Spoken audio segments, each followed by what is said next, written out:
for explaining such a difficult concept of physics in such an easy way. I shall really appreciate your efforts for explaining center of gravity, line of gravity, how the point shifts outside, inside. You have explained it in such an easy way that myself, I am a bio teacher, you can say bio person, but I have also understood all the concepts that you have explained. You really made the session very light by giving so many examples and really interesting. Thank you so much. Moving to the next segment of the session, I invite respected Devendra Mani sir to demonstrate his presentation on the topic hydroponics, the future farming. Let us see what he explains.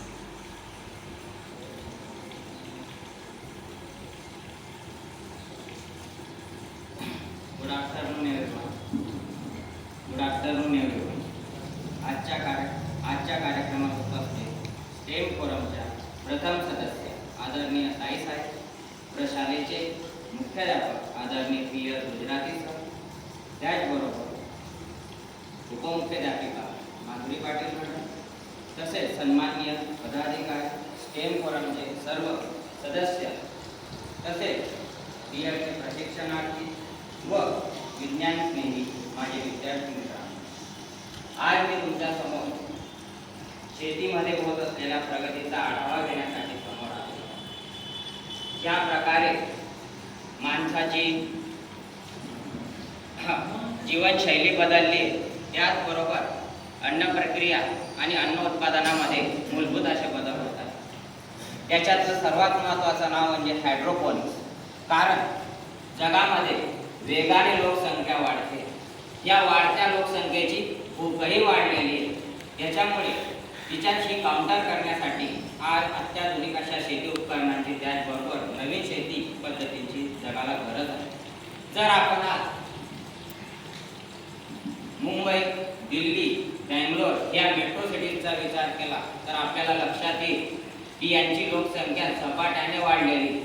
एकट्या दिल्लीची लोकसंख्येचा जर आपण विचार केला तर अनेक लहान देशांच्या लोकसंख्येपेक्षाही जास्त दिल्लीची लोकसंख्या आहे.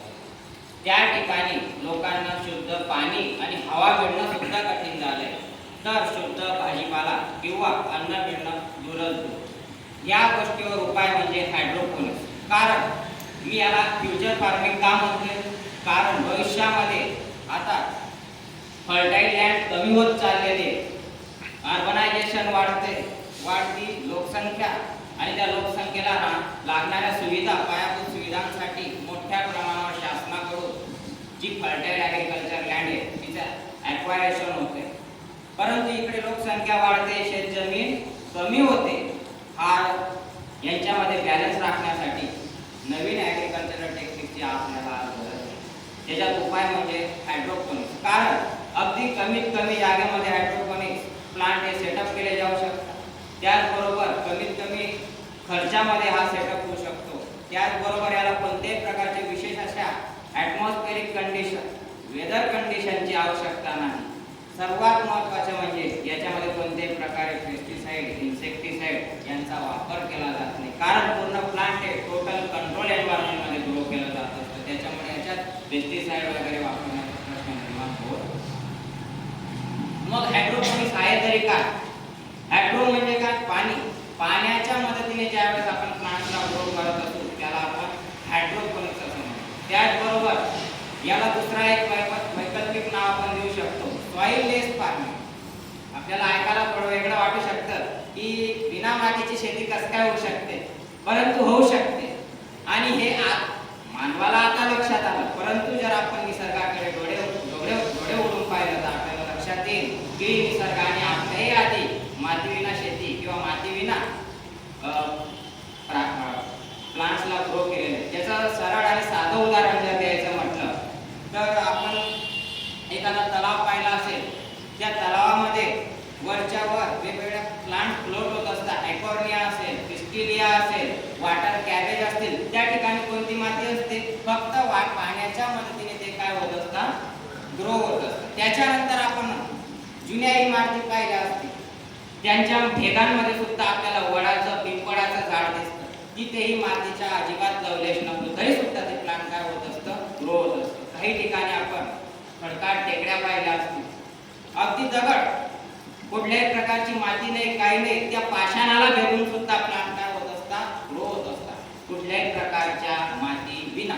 हे कसं शक्य आहे? हे शक्य आहे फक्त स्टेबल ॲटमॉस्फेरिक कंडिशन आणि इसेन्शियल जे मिनिमम न्यूट्रिशनची आवश्यकता प्लांटला असते ती जर त्याला मिळाली तर तो कुठेही ग्रो करू शकतो.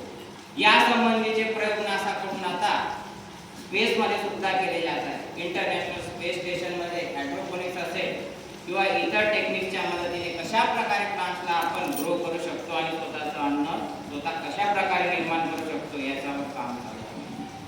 तर सांगायचा अर्थ असा, हायड्रोपोनिक्स हा निसर्गाकडून झालेला प्रकार आहे, परंतु काही युरोपियन शास्त्रज्ञांनी त्याला कमर्शियलाइज केलं आणि तो आपल्या लक्षात आला. It is also non as soilless farming. In this technique, roots are suspended into nutritious solution which help plant to grow widely as compared to classical farming. म्हणजे काय? याच्यामध्ये कोणत्याही प्रकारचा मातीचा वापर केला जात नाही. प्लांटच्या रूटला डायरेक्ट न्यूट्रिशन सोल्युशन मध्ये सस्पेंड केलं जातं. त्याच्यामुळे न्यूट्रिशियस सोल्युशनच्या कॉन्टॅक्ट मध्ये रूट्स आल्यामुळे प्लांटची मोठ्या प्रमाणावर ग्रोथ होत असते. क्लासिकल फार्मिंग मध्ये सुद्धा ते सॉइल काय करत असते, न्यूट्रिशन प्रोव्हाइड करण्याचं काम करत असते, परंतु सॉइल मध्ये सर्व न्यूट्रिएंट प्रेझेंट नसतात. आपल्याला वरून त्याच्यामध्ये नायट्रोजन असेल, पोटॅशियम असेल, त्याचबरोबर इतर खतं असतील ते त्यावेळेच लागतात. तेच काम आपण हायड्रोपोनिक्स मध्ये करतोय, परंतु कमीत कमी जागेमध्ये, कमीत कमी खर्चामध्ये, कोणत्याही ठिकाणी कोणत्याही ॲटमॉस्फेरिक कंडिशनच्या त्याच्यावर परिणाम न होऊ देता करतोय. हे महत्त्वाचे. त्याच्यानंतर हिस्ट्री ऑफ हायड्रोपोनिक्स. मी तुम्हाला यापूर्वीच सांगितलं, हायड्रोपोनिक्स जरी आपल्याला नवीन कल्पना वाटत असली तरी निसर्गाने ही आपल्याही पूर्वी सध्यात आणून ठेवलेली आहे. फक्त तिला कमर्शियल आस्पेक्ट देणं फार महत्त्वाचं होतं. याचा पहिला उल्लेख जर आपण बघितला तर जवळपास 17व्या शतकामध्ये 1627च्या जवळपास नॅचरल हिस्ट्री या पुस्तकामध्ये याचा उल्लेख आढळतो. त्याच्यानंतरच्या काळामध्ये मॉडर्न एरामध्ये साच आणि नोक नावाच्या सायंटिस्टने सर्वात आधी न्यूट्रिएंट मीडिया बनवले. न्यूट्रिएंट मीडियावर काही प्रयोग केले आणि नंतर त्याच्यापासून टिश्यू कल्चर वगैरे हे डेव्हलप व्हायला. त्याच्यानंतर फर्स्ट कमर्शियल जो याच्यामध्ये ज्याला म्हणून आपण लँडमार्किंग डिस्कव्हरी म्हणता येईल ती केली विल्यम फ्रेडरिक गेरी या शास्त्रज्ञाने. हा प्रोफेसर होता कॅलिफोर्निया युनिव्हर्सिटीमध्ये. याने सर्वात आधी कमर्शियली प्लांट्सला ग्रो करून दाखवलं with the help of only nutrient solution. There is no need of soil, no need of any kind of other holding materials are there. Only he uses nutritious liquids and some kind of stones for supporting the plant or anchoring the plant in that tub. Thereafter, he first called it as aquaculture. It is bit similar like agriculture. त्यावेळेस agriculture आणि agricultural biotechnology मध्ये मोठ्या प्रमाणात बदल होत होते आणि त्या अनुषंगाने सुरुवातीला त्याने नाव दिलं ॲक्वाकल्चर. ॲक्वा मीन्स पाणी, पाण्यावर चालणारी शेती ॲक्वाकल्चर. नंतरच्या काळात त्याने त्याला मॉडिफाय केलं आणि हायड्रोपोनिक्स असं नाव दिलं. याला आपण फ्युचर फार्मिंग का म्हणतोय? फ्युचर फार्मिंग याच्यासाठी म्हणतोय कारण हा कमीत कमी जागेमध्ये, कमीत कमी खर्चामध्ये, कमीत कमी खतांमध्ये, त्याचबरोबर वेगवेगळ्या प्रकारे सर्व पद्धतीने बचत करून हा प्रकल्प उभारला जाऊ शकतो. जर आपल्याला आज क्लासिकल पद्धतीने शेती करायची असेल, कोणत्याही प्रकारची फळबाग लावायची असेल किंवा भाजीपाल्याची शेती करायची असेल तर सर्वात आधी शेतकऱ्यापुढे प्रश्न असतो तो म्हणजे पाण्याचा. पाणी कमी होत चाललंय दिवसेंदिवस. त्याचबरोबर दुसरा प्रकार असा, शासनाकडून मोठ्या प्रमाणावर रस्ते बांधणी असतील किंवा मोठमोठ्या प्रकल्पांसाठी फर्टाईल अशी शेतजमीन ताब्यात घेतली जाते. त्याच्यामुळे शेतजमीन सुद्धा कमी होते. त्याच्यानंतर पाणी असलं, जमीन असली तर खतांचा प्रश्न निर्माण होत असतो आणि खतही असलं, सर्व असलं, पीकही आलं तर काही वेळेस माकूड घातलेली शेतकऱ्याच्या हाताची आलेला तोंडाची आलेला घास सुद्धा या पावसामुळे निघून जात असतो किंवा वादळामुळे निघून जात असतो. परंतु हायड्रोपोनिक्सला कोणत्याही ॲटमॉस्फेरिक कंडिशनचा कोणताही परिणाम होत नाही, कारण ही शेती पूर्णतः पॉली हाऊस मध्ये असते, कंट्रोल एन्व्हायरमेंट मध्ये असते आणि आपल्यावर डिपेंड करतं की त्या ठिकाणी किती पाणी पाठवलं गेलं पाहिजे, त्या ठिकाणी किती न्यूट्रिएंट पाठवले गेले पाहिजे, त्या रूमचं किंवा त्या पॉली हाऊसचं टेम्परेचर किती असलं पाहिजे, हे सर्व काही मनुष्य ठरवू शकतो. बाहेरील नैसर्गिक घटकांच्या त्या शेतीवर कोणत्याही प्रकारे परिणाम होत नाही. म्हणून भविष्यात जे वातावरण बदलते, जे क्लायमेट चेंज होते, जी ग्लोबल वॉर्मिंगची समस्या निर्माण झालेली आहे, तिच्यावर हायड्रोपोनिक्स हा रामबाण उपाय असू शकतो. मोठ्या शहरांसाठी तरी असूच शकतो, कारण मॉरिशस असेल, त्याचबरोबर मॉरिशस आहे आणि जे लहान बेटासारखे जे देश आहेत, या ठिकाणी जमिनी फार लिमिटेड प्रमाणात अवेलेबल आहे. त्याच्यामुळे या ठिकाणी लोकसंख्या झपाट्याने वाढते. मोस्टली साऊथ एशियन कंट्रीज मध्ये इंडोनेशिया असेल, त्याच्यानंतर थायलंड असेल, या ठिकाणी जमिनीचे प्रमाण घटते. या ठिकाणी ही टेक्निक वाढत्या लोकसंख्येला अन्न पुरवण्यासाठी, सुरक्षित अन्न पुरवण्यासाठी योग्य प्रकारे मार्गदर्शक आणि दिशादर्शक ठरते आहे. What is hydroponics? मी सुरुवातीला इंट्रोडक्शन दिलं, परंतु आपण सायंटिफिक वेने करतो. जर तो आपण फोटोसिंथेसिस रिएक्शनचा विचार केला तर आपल्याला लक्षात येईल फोटोसिंथेसिस मध्ये C6CO2 plus 6H2O in presence of sunlight and chlorophyll pigment, plant produces glucose C6H12O6 and oxygen is evolved as a byproduct. या इक्वेशन मध्ये आपल्याला कुठेही तिथे सॉइलचा उल्लेख दिसत नाही. म्हणजे याच्यावरून सिद्ध होतं की झाडांना जगवण्यासाठी कोणत्याही प्रकारे मातीची आवश्यकता अजिबात नाही. परंतु क्लासिकल वेने विज्ञानात एवढी प्रगती झाली नव्हती, परंतु नंतरच्या काळामध्ये झालेल्या प्रगतीमुळे आपल्याला हे हळूहळू लक्षात यायला लागले. ज्या पद्धतीने आपण निसर्गाकडे डोळे उघडून पाहण्याचा प्रयत्न करत असतो, तसे आपल्याला निसर्गात लपलेले खजाने बाहेर. याचे मी उदाहरण यापूर्वी दिले की जुन्या इमारतींवर उगलेले झाडं असतील, पाषाणाला भेदून उगलेले झाडं असतील, एखाद्या नदीमध्ये तलावामध्ये तरंगणाऱ्या फ्लोटिंग प्लॅन्टन्स असतील, प्लांट्स असतील किंवा हायड्रोफाइट्स असतील, हे याचे सुंदर उदाहरण आहे.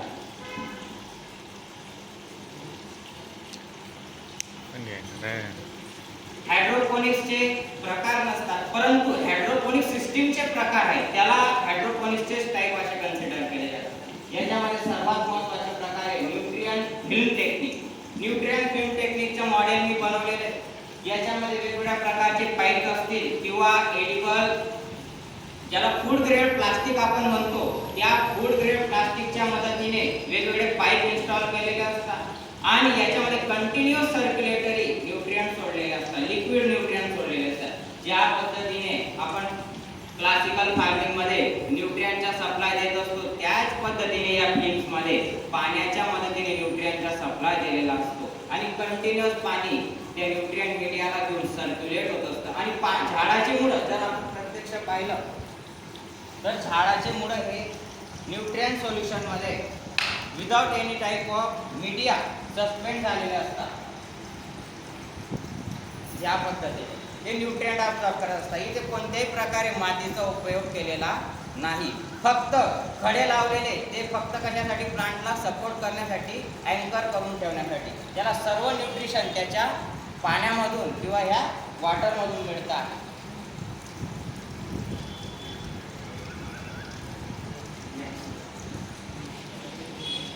त्याच्यानंतर दुसरा प्रकार आहे याच्यामध्ये हायड्रोपोनिक सिस्टीमच्या deep water culture. Deep water culture मध्ये एखादा रिझर्वायर घेतला जातो, पाण्याचा सोर्स घेतला जातो, याच्यामध्ये पाण्यामध्ये न्यूट्रिएंट मीडिया ऑलरेडी ऍड केलेला असतो. Soluble nutrients nitrogen, phosphorus, potash, magnesium, molybdenum, calcium यांना ऍड केलेलं असतं आणि त्या फ्लोअरवर किंवा त्या थर्मोकॉलच्या फ्लोअरवर किंवा घोड्यांच्या फ्लोअरवर रोपांना डायरेक्ट प्लांट केलेलं असतं आणि ते रोपं त्या पाण्यामधूनच डायरेक्ट न्यूट्रिशन ॲब्सॉर्ब करत असतात आणि त्याची जोमाने वाढ होत असते.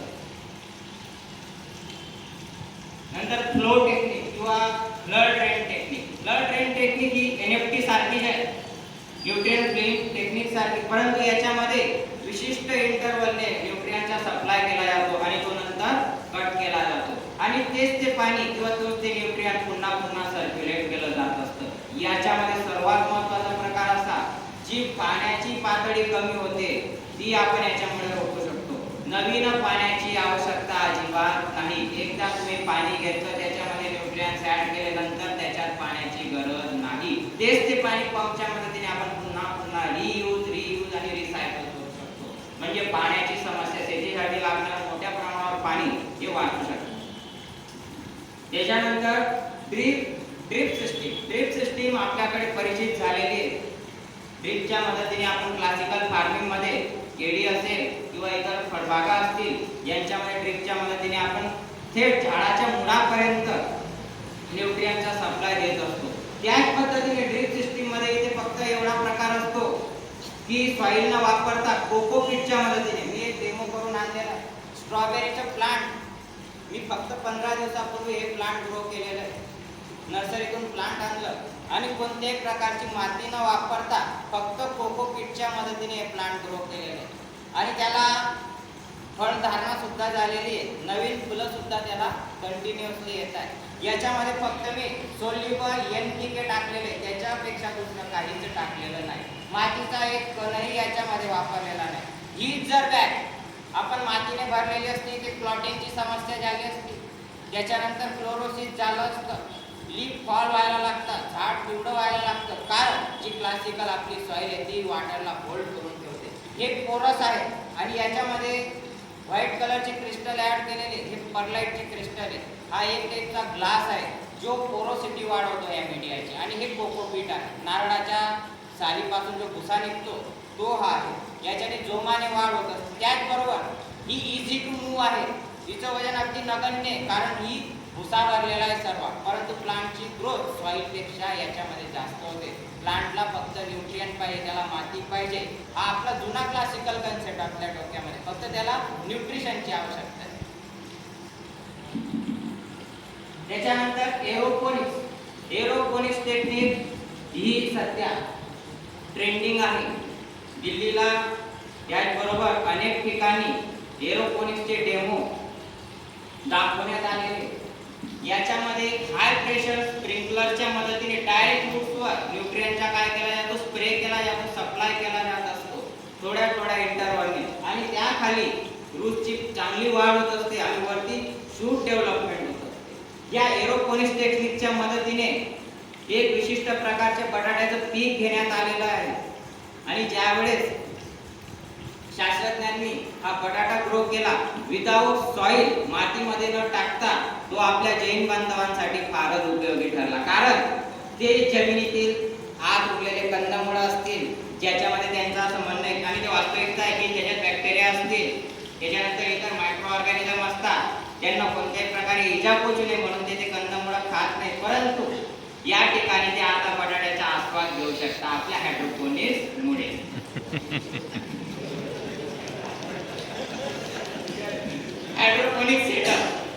हायड्रोपोनिक्स सेटअप साठी सर्वात महत्त्वाचं म्हणजे रिझर्वायर. ही सगळी जादू या रिझर्वायरच्या किंवा पाण्याच्या मदतीने होते. पाणी म्हणजे काय, साधं सुद्धा पाणी नसतं, त्याच्यामध्ये वॉटर सोल्युबल न्यूट्रिएंट ऍड केलेले असतात. त्या न्यूट्रिएंटच्या मदतीने हे सगळी ग्रोथ होत असते आणि या पाण्यासाठी रिझर्वायरची गरज असते आणि पुन्हा तेच ते पाणी आपण रिसायकल आणि रियूज करू शकतो. दुसरा भाग आहे ग्रो ट्रे. ग्रो ट्रे अनेक प्रकारचे असू शकतात. तुम्ही हायड्रोपोनिक फोडर ऐकलेलं असेल, चारा, मक्याचे दाणे असतात, त्याला रात्रभर भिजवलं जातं, ट्रे मध्ये ठेवलं जातं आणि त्याच्यापासून चारा तयार होत असतो. शेळ्यांसाठी, मेंढ्यांसाठी, त्याचबरोबर कुक्कुटपालनामध्ये ह्या चाऱ्याने अगदी मोठ्या प्रमाणावर मार्केट ग्रॅब केलेलं. कारण कमीत जागेमध्ये, कमी संसाधनांमध्ये कोणत्याही प्रकारे एन्व्हायरमेंटल फॅक्टरचा त्याच्यावर अजिबात परिणाम होत नाही. कारण हिरवा चारा उन्हाळ्यामध्ये अवेलेबल होत नाही.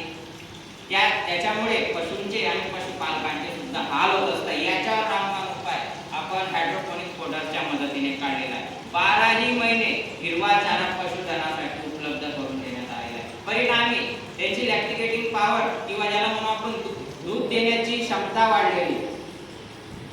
त्याच्यानंतर ग्रोविंग मीडिया. आता मी तुम्हाला सांगितलं की न्यूट्रिएंट मीडियाची गरज नाही. न्यूट्रिशन फक्त न्यूट्रिएंट मीडियाची गरज असते, न्यूट्रिशनची गरज असते, फक्त पाण्याच्या मदतीने ग्रो होत असतात.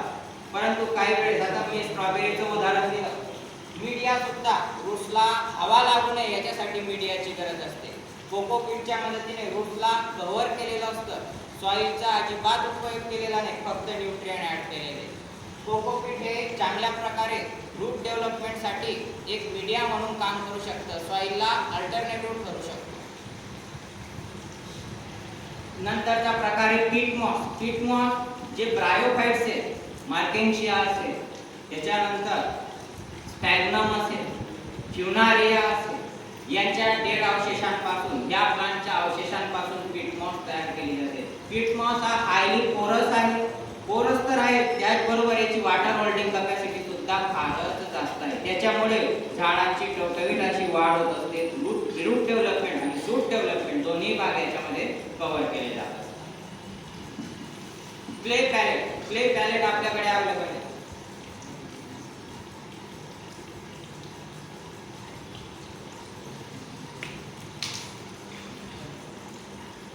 दगडासारखे दिसणारे हे क्ले पॅलेट, यांचं काम एवढंच असतं की प्लांटला हे त्या कप मध्ये काय करून ठेवत असतात, अँकर करून ठेवत असतात. त्याला सरळ वाढ होण्यासाठी मदत करत असतात. खरी मदत ही या न्यूट्रिएंट सोल्युशन मधूनच होत असते. परंतु प्रायमरी स्टेज मध्ये रोप अगदी लहान असतं, 2 किंवा 3 सेंटीमीटर, त्यावेळेस त्याला अँकरिंगची गरज असते. ही या पॅलेट क्लेच्या मदतीने पूर्ण केली जाते.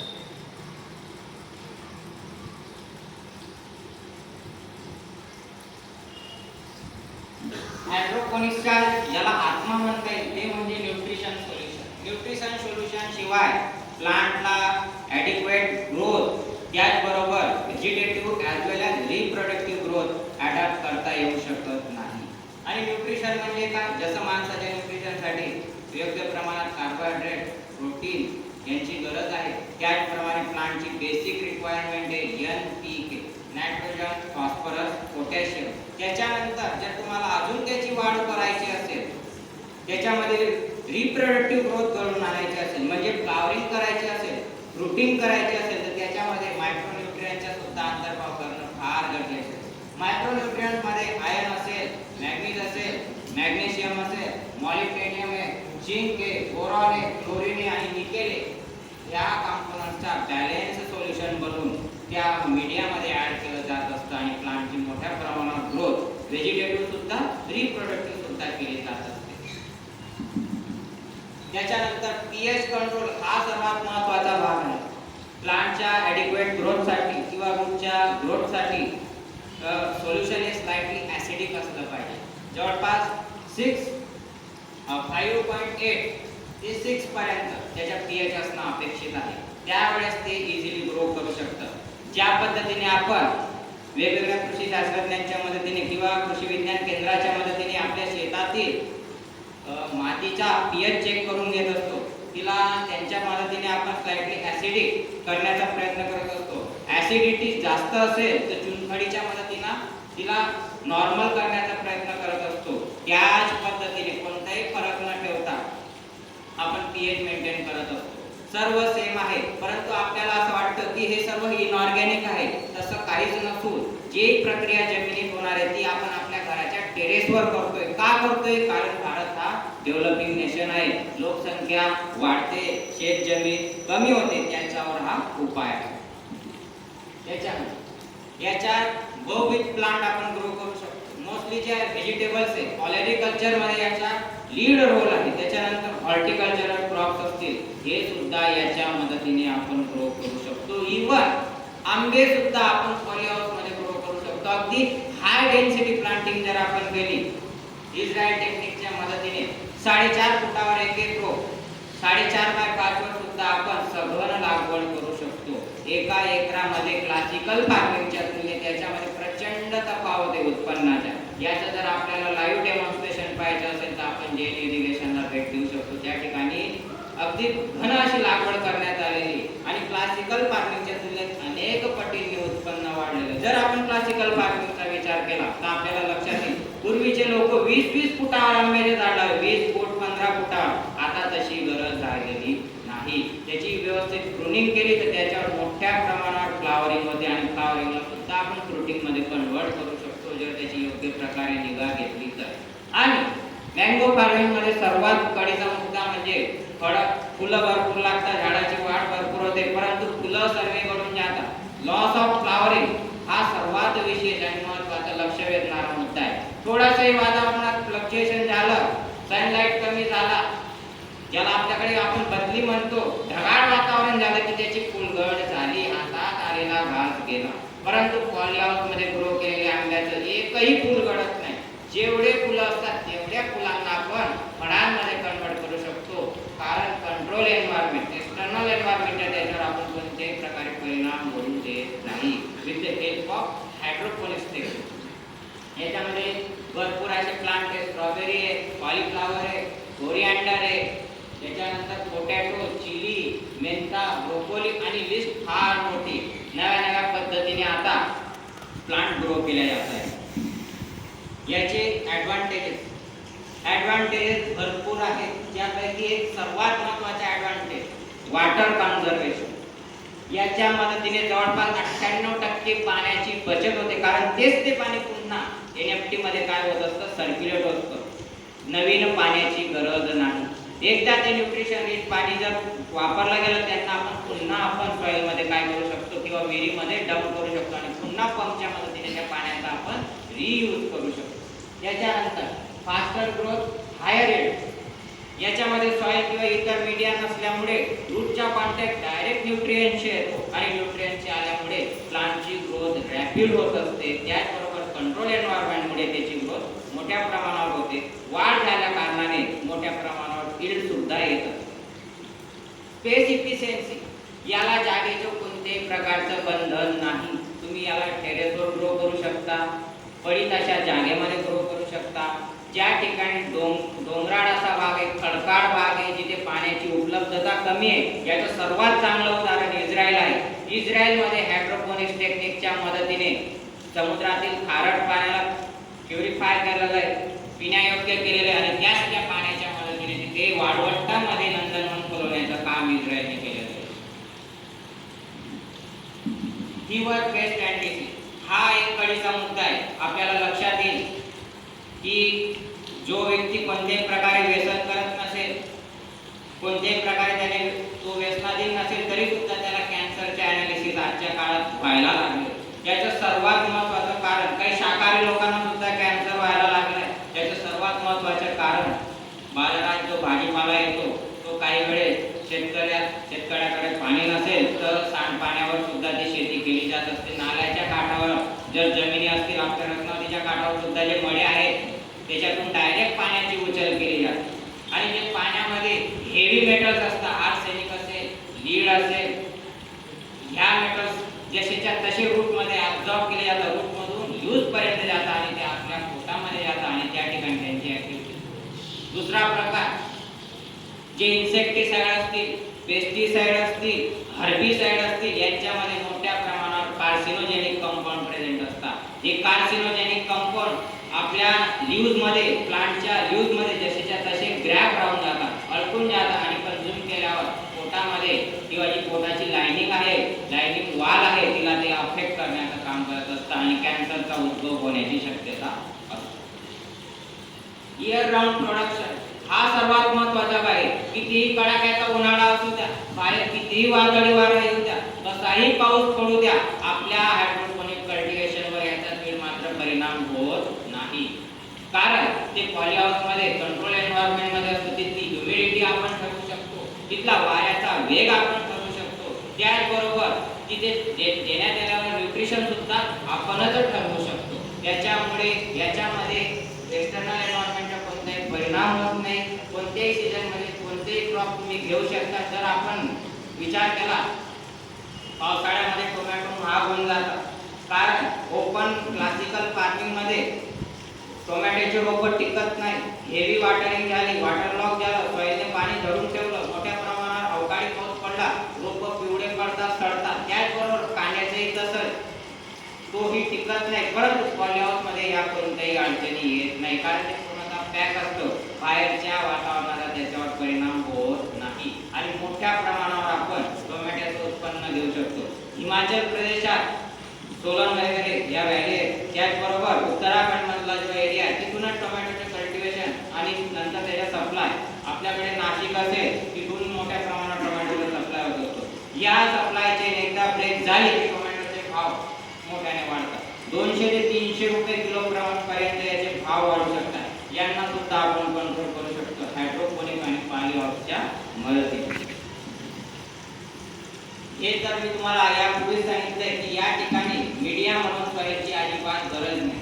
तुम्ही ऐकलं असेल काही रूट डिसीज असतात, रूट रॉट असेल तो सॉइल मध्ये प्रेझेंट असलेल्या बॅक्टेरियामुळे होत असतो. ते बॅक्टेरिया त्या रूट मध्ये घर करतात आणि त्या प्लांटला पूर्णतः डिस्ट्रॉय करून टाकतात. वरच्यावर प्लांट फार चांगलं दिसतं, 15 दिवस 8 दिवस महिन्याभरानंतर प्लांट पूर्णतः पिवळा पडायला लागतं, ड्राय व्हायला लागतं. असे कोणत्याही प्रकारचे डिसीज याच्यामध्ये उद्भवत नाही, कारण या कोकोपीट मध्ये किंवा या मीडियामध्ये कोणत्याही प्रकारे बॅक्टेरिया वगैरे प्रेझेंट नसतात. पूर्णतः स्टराईल केलेलं असतं. लेस लेबर हे फारच महत्त्वाचं आहे, कारण आजच्या घडीला शेतकऱ्यापुढे दुसरी सर्वात महत्त्वाची समस्या, शेतीत पीक आलं, सगळं आलं, वरून पाऊसही नाही पडला, अवकाळी झाली, देवाची कृपा झाली, तरी जर मजूर भेटलं नाही तर ते पीक त्याच ठिकाणी सडायला लागतं. त्याची किंबहुना चोरी होण्याची शक्यता असते. कांदा असेल, कांद्याचे भाव वाढले की त्याची चोरी व्हायला लागते, कापसाचे भाव वाढले त्याची चोरी व्हायला लागते. परिणामी मूग बोल्यात आपल्याला मजुराला डोक्यावर घेऊन जावं लागतं अक्षरशः. म्हणजे रिक्षाचं भाडं असेल तर त्या बांधापर्यंत त्याला घेऊन जावं लागतं. परंतु पॉली हाऊस मध्ये हायड्रोपोनिक टेक्निक मध्ये कोणत्याही प्रकारे एवढ्या लेबरची गरज नाही, कारण पाणी भरण्याची गरज नाही. एकदा तुम्ही टाकीमध्ये न्यूट्रिएंट टाकले ते पूर्ण ऑटोमॅटिक सर्क्युलेट होतात. रात्रभर जागण्याची अजिबात गरज नाही. दुसरा प्रकार हार्वेस्टिंग सुद्धा कमीत कमी मनुष्यबळाच्या मदतीने या ठिकाणी होऊ शकते आणि लेबरचे चार्जेस कमी होत असतात. रिड्यूस केमिकल यूज मी यापूर्वीच सांगितलं, जे पेस्टिसाइड आहे, इन्सेक्टिसाइड आहे, यांचा वापर याच्यात कमी केला जातो, ना की बराबर केला जातो. कारण पॉली हाऊस हे पूर्णतः क्लोज आहे, त्याच्यामध्ये कोणत्याही प्रकारे फळमाशी आत जाऊ शकत नाही. त्याचबरोबर वेगवेगळे बॅक्टेरिया असतील ते आतमध्ये जाऊ शकत नाही. मधलं एन्व्हायरमेंट पूर्णतः कंट्रोल आहे आणि रोगच नसतील तर तणनाशकांची काय गरज, तणच नसेल तर तणनाशकाची काय गरज, पेस्टिसाइडची काय गरज, ही सर्व गरज या ठिकाणी लागत नाही. त्याच्यामुळे विषमुक्त शेतीचा प्रयोग याला आपण म्हणू शकतो. न्यूट्रिएंट सुद्धा आपल्या हव्याच्या रिक्वायरमेंट नुसार आपण प्रोव्हाइड करू शकतो, जास्तही नाही कमीही नाही. क्लासिकल फार्मिंग मध्ये शेतकऱ्याला वास्तवतः मातीला किती न्यूट्रिएंटची गरज आहे ते लक्षात काही वेळेस येत नाही आणि वारंवार खतांचा वापर केला जातो. आपल्याला अनेक वेळेस बातम्यांमध्ये पाहायला मिळतं युरियाचा शॉर्टेज झालेला आहे, युरिया मिळत नाही. परंतु या ठिकाणी अशी कोणतीही अडचण येत नाही. इफकोने एक लिक्विफाईड युरिया डेव्हलप केलेला आहे. अगदी 2 बुश किंवा 3 बुश जरी टाकले तरी तो पूर्ण सर्क्युलेट होऊन जातो. नंतर त्याची आवश्यकता एवढी पडत नाही. व्हेजिटेबल विदाउट कॅन्सर, मी हेही तुम्हाला यापूर्वी याची कल्पना दिलेली की व्हेजिटेबल विदाउट कॅन्सर पेस्टिसाइड नसल्यामुळे कार्सिनोजेनिक कंपाऊंडचा वापर केला जात नाही, सांडपाण्याचा वापर केला जात नाही. त्याच्यामुळे विषमुक्त अशा प्रकारे आपल्याला भाजीपाला खायला मिळू शकतो आणि ही काळाची गरज. There are some visuals of growing this hydroponic plant. I have previously also visited chain irrigation for taking the information as well as some subsidiary parts of that hydroponic plant, because some parts are not available here, so we have to brought them from Jalgaon. The cups are there, coco peat is there, and seedlings are also brought from there. With Honorable Professor Dr. T.S. Saudagar as well as I am Khare sir, they are guides and also the member of RRC committee. This was hydroponic setup set into poly house. We can see the shiny plants inside that poly house. There is no any sting on that plant as well as no any kind of insect is found in poly house. It is fully controlled. Thank you for listening.